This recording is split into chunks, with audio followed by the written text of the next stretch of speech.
எவ்வளோ குறைச்சிங்க? பிஸ்மில்லா. இது இடம் மீன் சுருட்டியில் இப்போ போட்டிருக்கக்கூடிய நியூ ரோடு. அணக்கரை பாலத்துக்கு ரைட் சைடில் இப்போ போட்டிருக்க ரோடு. அணக்கரை பாலத்தில் போக தேவையில்லை. இப்போ இந்த ரோடு டாப்பாக போட்டு வெளிநாட்டுடைய தரத்தில் போட்டிருக்காங்க. ரோடும் அவ்வளோ அருமையாக இருக்கும்.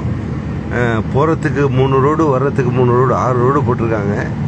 பைக்காரங்க சைடில் போகிற மாதிரி அந்த சிஸ்டம் கொடுத்துருக்காங்க. ரொம்ப அருமையான ரோடு. இதுக்கு பிறகு மின்சுட்டி எண்டில் டோல் வரும். ஒரு டோல் கொடுக்குற மாதிரி இருக்கும். டோல் கொடுத்தாலும் சொகுசு பயணம். சென்னை டு கும்பகோணம் வர வரைக்கும் சொகுசு பயணத்தை தொடரலாம். உளுந்தூர் போயிட்டு அடுத்து விக்கிரவாண்டி, அடுத்து ஒரு ஊர் பேர் வரும், அது ஒன்று. அடுத்து செங்கற்பட்டு.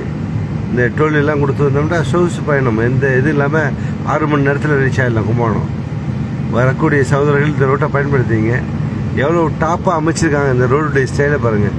எல்லா இடத்துலையும் லைட்டு, வெளிநாட்டு ஸ்டைலில் சோலார் லைட்டுன்னு நினைக்கிறேன். நல்லாயிருக்கும். ஹெலிஜன் லைட்டு நல்லாயிருக்கும். ரோடு நல்லா பெரிய பிரைட்டாக போட்டிருக்காங்க, நல்லா போட்டிருக்காங்க. அணக்கரை பாலத்தையே தொடர்றது இல்லை. ஏன்னா அணக்கரை பாலம் அந்த சைடில் வரும். இது இடம்னு நினைக்கிறேன். அணக்கரை கரெக்டாக இந்த இடம் தான் வரும்னு நினைக்கிறேன். இது பின்னாடியில் இந்த ரோடு வந்துட்டு இருக்குது. புது ரோடு இது. இது வந்து ரோட்டு கடைசி எண்டில் வந்து டோலில் வந்து முடியும். ட்ராவல் பண்ணக்கூடிய சகோதரர்கள் இதை பயன்படுத்திங்க. ஏற்கனவே நான் ஒருத்தர் லைவில் சொன்னேன். மீண்டும் மக்களுடைய நினைவுக்கு மக்கள் பயன்படுத்தி கொள்ளட்டும் அப்படிங்கிறதுக்காக சொல்லியிருக்கேன். ஓகே. முகமது அலி நூறுல மீன் பாருங்கண்ணே, நல்லா இருக்கிறீங்களா? வந்தாச்சு, கும்பகோணம் நெருங்கியாச்சு. கும்பகோணம் இன்னும் ஒரு 35 கிலோமீட்டர் வருது. ஓகே, இன்ஷா அல்லாஹ். வாழ்த்துக்கள், சந்தோஷம். பார்த்தமைக்கு நன்றி. நூறுல மீன் வாழ்த்துக்கள்.